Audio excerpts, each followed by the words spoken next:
Hello everyone. Once again welcome to the online class of subject Applied Mathematics.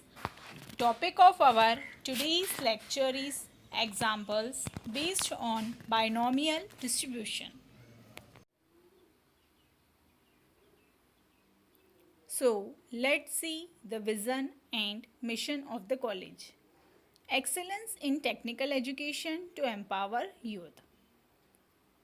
अब mission देखते हैं हम. Impart quality technical education to prepare students with excellent technical skills, develop competent and employable diploma engineers and responsible citizen, strengthen industry institute interaction. अब हम देखते हैं course outcome. Utilise basic concepts of probability distribution to solve elementary engineering problems. So let's see the learning outcomes.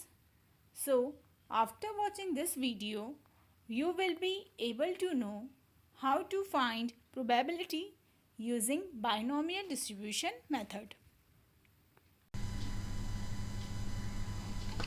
आज का हमारा example है. If 10% of component manufactured by a company are defective. If 12% components are selected at random, find the probability that at least 2 will be defective. Word problem में क्या रहता है कि word problem पढ़ने के साथ साथ क्या क्या गिवन है ये आपको पता चलना चाहिए. तो देखिए फर्स्ट सेंटेंस में क्या लिखा है. If 10% of component manufactured by a company are defective. जो 10% कंपोनेंट है, ठीक है, वो कैसे हैं, जो बने हैं वो डिफेक्टिव है. इसका मतलब कि जो 10% है वो किसकी वैल्यू दी हुई है, वो दिया हुआ है प्रोबेबिलिटी ऑफ सक्सेस. ओके, तो हमारे पास यहाँ पर गिवन है P इक्वल टू 10%. ओके, 10% को हम लिख सकते हैं 10/100. तो 0 से 0 get cancel, equal to 1/10 equal to 0.1.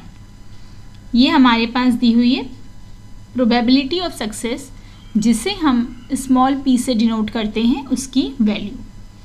उसके बाद Q क्या दिया हुआ है, 1 minus p equal to 1 minus 0.1. तो हमें क्या मिल जाएगा, Q मिल जाएगा 0.9. P और Q मिल चुका है. Q का मतलब होता है probability of failure. Okay, second sentence में दिया है if 12 component are selected at random. कितने कंपोनेंट सिलेक्ट किए गए हैं, 12. इसका मतलब कि ये क्या कहलाएंगे, नंबर ऑफ ट्रायल, जो कि आप किससे डिनोट करते हैं, स्मॉल n से. नंबर ऑफ ट्रायल क्या लिया है, क्या दिया है यहाँ पर, 12 दिया हुआ है. Find the probability that at least 2 will be defective. At least 2 कहाँ गया है, इसका मतलब क्या होता है, एटलीस्ट सिर्फ 2 दिया है क्या, नहीं, एटलीस्ट दिया हुआ है 2. इसका मतलब कि कम से कम 2 तो डिफेक्टिव है ही, लेकिन उससे ज़्यादा भी डिफेक्टिव हो सकते हैं. जैसे कि कभी हम कोई चीज़ के लिए बोलते हैं कि कम से कम मुझे इतना तो चाहिए ही है, हमें कम से कम 2 चॉकलेट तो चाहिए ही है, उससे कम तो चाहिए ही नहीं हमें. तो अगर किसी ने हमको 2 दिया तो भी अच्छा, 2 से ज़्यादा 3 दिया तो और भी अच्छा, बट हमें 1 चाहिए क्या, हमें 1 चॉकलेट नहीं चाहिए. ओके, एटलीस्ट 2, हम यही सेंटेंस बोलते हैं कि एटलीस्ट मुझे 2 चॉकलेट दे दो करके. ठीक है, कोई भी चीज़ हो, ठीक है. तो उसका मतलब क्या होता है कि वो चीज़ आपको जो भी एटलीस्ट कहा जाए, एटलीस्ट 2 कहा जाए, तो कम से कम 2 तो चाहिए ही है. 2 से ज़्यादा जो रहेंगे 3, 4, 5 वो भी चलेंगे। ओके, तो ये आपको याद रखना है कि एटलीस्ट का मतलब क्या होता है। इससे पहले वाले लेक्चर में मैंने आप लोग को एट द मोस्ट पढ़ाया था। उसमें क्या होता है, ज़्यादा से ज़्यादा, एट द मोस्ट 2 का मतलब ज़्यादा से ज़्यादा 2 हो सकते हैं, लेकिन उससे कम भी हो सकते हैं। ओके, और एटलीस्ट का मतलब कम से कम 2 तो है ही, लेकिन उससे ज़्यादा भी क्या हो सकते हैं, डिफेक्टिव हो सकते हैं। ठीक है, यहाँ पर जो ट्रायल है वो 12 इसका है, उसमें से क्या होंगे, 2 तो डिफेक्टिव रहेंगे ही, उससे ज़्यादा भी डिफेक्टिव रह सकते हैं। ओके, हाँ, तो अब हम फाइंड करेंगे एटलीस्ट 2 विल बी डिफेक्टिव के लिए किस तरह से हम फाइंड कर सकते हैं।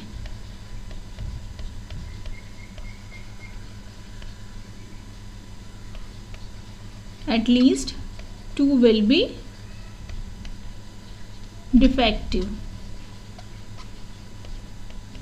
तो कितने आपके पास जो दिया है n, वो कितना दिया हुआ है आपके पास, वो आपके पास दिया हुआ है 12।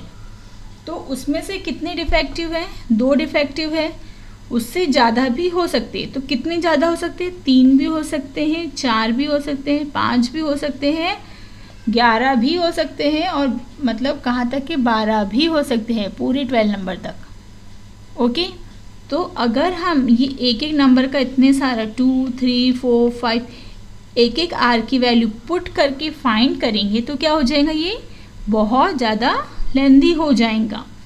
तो यहाँ पर जब क्या करना है, इस तरह से आपको फाइंड करना रहा एटलीस्ट 2 विल बी डिफेक्टिव, और n की वैल्यू आपको बड़ी दिख रही है, तो तब हमेशा क्या करोगे, प्रोबेबिलिटी फाइंड करते समय आपको मैंने पहले भी बताया है, किसी भी चीज़ की टोटल प्रोबेबिलिटी कितनी होती है, किसी भी चीज़ की जो टोटल प्रोबेबिलिटी होती है वो कितनी होती है, 1 होती है, 1 होती है।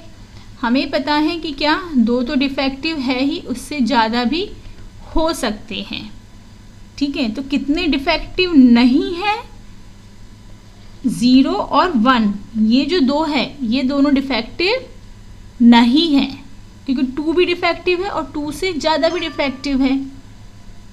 ओके, तो कितने डिफेक्टिव नहीं हुए, 0 और 1 डिफेक्टिव नहीं हुए, और हमारी किसी भी इसकी प्रोबेबिलिटी क्या होती है, 1। तो हम 1 में से क्या करेंगे, माइनस कर देंगे किसे, P of R equal to 0 plus ये टोटल लेके P of R equal to 1 को। ओके, फिर से एक बार ध्यान से सुन लीजिए, यहाँ पर पूछा गया है find the probability that at least 2 will be defective. कोई चीज़ है जो कि क्या है, कम से कम उसमें 2 तो डिफेक्टिव है ही। हमने सपोज 12 सपोज बनाना ही खरीद के लेकर आ गए, ओके, बनाना है हमारे यहाँ, हम बोल रहे हैं कि उसमें कम से कम 2 तो ख़राब निकलना ही है। हो सकता है एटलीस्ट 2 ख़राब निकले, बट हो सकता है 3, 4, 5, 6, 7, 8, 9, 10, 12 तक के क्या हो सकता है, पूरे बनाना क्या निकले, ख़राब निकले। तो कितने ख़राब नहीं हैं, 0 और 1। कैसे देखोगे, जितने आप बोल रहे हो उसके पहले का सिंपल नंबर। ठीक है, 2 ख़राब है तो कितने ख़राब नहीं है, 1 ख़राब नहीं है, और 1 भी ख़राब नहीं है, 0 वाला, मतलब 0 का भी क्या एक प्रोबेबिलिटी रहता है। ओके, हाँ, तो 0 की भी कुछ ना कुछ प्रोबेबिलिटी रहती है कि ख़राब नहीं है करके, तो इसलिए यहाँ पर 0 को भी क्या करना है, काउंट करना है। तो इस तरह से हम जब इसकी प्रोबेबिलिटी फाइंड करेंगे तो हम क्या कर देंगे, जो टोटल प्रोबेबिलिटी हमारी 1 रहती है उसमें से उसे क्या कर देंगे, माइनस कर देंगे, किसे, r की वैल्यू 0 और 1 को। ओके, तो अब करके देखते हैं। तो सब में पहले क्या करना है, यहाँ पर P ऑफ R जो कि हमारा क्या है, probability of at least 2 will be defective, at least 2। Okay, तो इसे कैसे लिखोगे आप, 1 माइनस ब्रैकेट देंगे P of R equal to 0 plus P of R equal to 1 के लिए। ओके, प्रोबेबिलिटी ऑफ 0 के लिए फाइंड करूँगी, प्रोबेबिलिटी R इक्वल टू 1 के लिए फाइंड करूँगी, और वो दोनों की प्रोबेबिलिटी को क्या करूँगी, 1 से माइनस करूँगी। तो यहाँ पर ये जो ब्रैकेट लगाया है आपने, ये ब्रैकेट लगाना बहुत ही ज़्यादा ज़रूरी है। अगर आप ब्रैकेट नहीं लगाओगे तो उसका मतलब क्या हो जाएगा कि 1 माइनस 1 में से आप सिर्फ ये वैल्यू माइनस कर रहे हैं। ओके, तो यहाँ पर ध्यान से क्या करना है, आपको ब्रैकेट लगाना है। 1 माइनस, उसके बाद अब आपको क्या करना है, फॉर्मूला लगाना है। क्या फॉर्मूला है हमारे पास, यहाँ पर हम कर्ली ब्रैकेट दे देते हैं।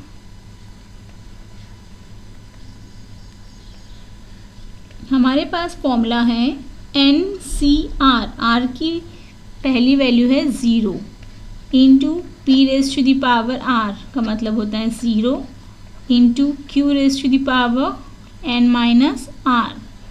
तो R इक्वल टू है हमारा 0। तो हमने क्या किया, R की जगह 0 लिख दिया। अब हम R की जगह क्या लिखते हैं, 1 लिखते हैं। NC1 into P raise to the power, P raise to the power क्या होता है, R। ठीक है, तो R की जगह इसलिए हमने लिखा 1 into Q raise to the power N minus R। तो R की जगह क्या है, 1। ये हमारा ब्रैकेट कंप्लीट। उसके बाद में curly bracket complete. 1 minus N की वैल्यू क्या है हमारे पास, 12 C 0, P की वैल्यू है 0.1 रेज़ टू द पावर 0। मैंने लास्ट वीडियो में भी आपको बताया था, किसी भी इसका पावर 0 रहा तो उसकी वैल्यू क्या होती है, 1। तो आप यहाँ पर भी डायरेक्ट 1 लिख सकते हैं, नहीं तो नेक्स्ट स्टेप में भी लिख सकते हैं। इनटू Q की वैल्यू है 0.9 raise to the power N minus 0। तो N की वैल्यू क्या है हमारे पास, 12 माइनस 0 नहीं लिखा तो भी चलेगा, प्लस N की वैल्यू है 12 C1 into P raise to the power 1। तो P की जगह लिखना है 0.1 रेज़ टू द पावर 1, और Q की जगह लिखना है 0.9 raise to the power 12 minus 1। Bracket complete. 1 minus 12 C0 as it is 0.1 raise to the power 0, इसकी वैल्यू हो गई 1, बिकॉज कि किसी भी इसका पावर 0 हो तो उसकी वैल्यू हो जाती है 1, into 0.9 raise to the power 12 plus 12C1 as it is into 0.1 raise to the power 1, 0.1 into 0.9 raise to the power 12 minus 1, 11। अब इसके बाद क्या करेंगे, इसके बाद ये पूरा टर्म भी सॉल्व कर सकते हैं, नहीं तो 1 बाय 1 भी सॉल्व कर सकते हैं। तो क्या करते हैं, सिर्फ फर्स्ट ब्रैकेट सॉल्व करेंगे, जो मैं आपको ऑलरेडी बता चुकी हूँ किस तरह से करना पड़ता है। तो इतने ब्रैकेट को कैलकुलेटर से सॉल्व कर लीजिए, फिर बाद में इसे सॉल्व कर लीजिए, ठीक है। तो सबसे पहले ये वैल्यू एंटर करेंगे आप कैलकुलेटर में, तो आपको मिल जाता है 0.2824, 4 डिजिट तक पॉइंट के बाद हम नंबर्स लेंगे, ठीक है। उसके बाद प्लस का साइन, फिर अब हम सेकेंड वाला स्क्वायर ब्रैकेट सॉल्व करेंगे, फिर से वैसे ही कैलकुलेटर का यूज़ करते हुए। तो यहाँ पर हमें मिलेगा 0.3765। नेक्स्ट स्टेप में क्या करेंगे, अब हम 1 माइनस इन दोनों का एडिशन करेंगे तो हमें मिल जाता है 0.6589। 1 में से माइनस करेंगे इसे तो मिलेगा 0.3411। ओके, तो हमें किसकी प्रोबेबिलिटी मिल चुकी है, एटलीस्ट 2 विल बी डिफेक्टिव। कम से कम 2 तो डिफेक्टिव है ही, उससे ज़्यादा भी डिफेक्टिव हो सकते हैं, ठीक है। तो आपने क्या करें, कितने आइटम हैं यहाँ पे, 12 कंपोनेंट लिया है उन्होंने, तो जो भी पूरे कंपोनेंट रहेंगे उन सबकी टोटल प्रोबेबिलिटी होती है 1। तो 1 में से हमने जो डिफेक्टिव नहीं थे, कौन कौन से नहीं थे, r=0 और r=1 क्या नहीं था, डिफेक्टिव नहीं था।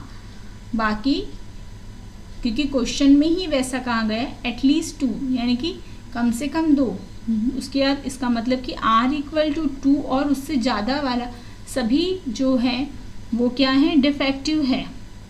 तो हमने यहाँ पर जो r=0 और r=1 जो कि डिफेक्टिव नहीं है उसे 1 में से माइनस कर दिया, तो हमें जो प्रोबेबिलिटी मिली वो किसकी हो गई, डिफेक्टिव आइटम की।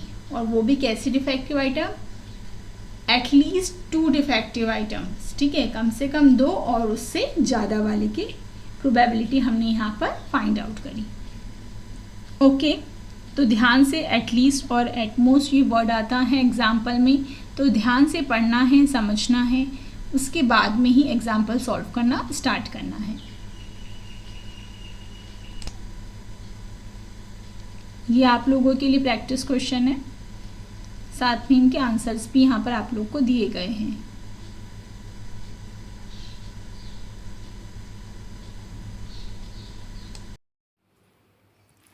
तो हमारे आज के टॉपिक के लिए हमारा PO1 और PO7 जो है वो यहाँ पर सेटिस्फाइड होता है।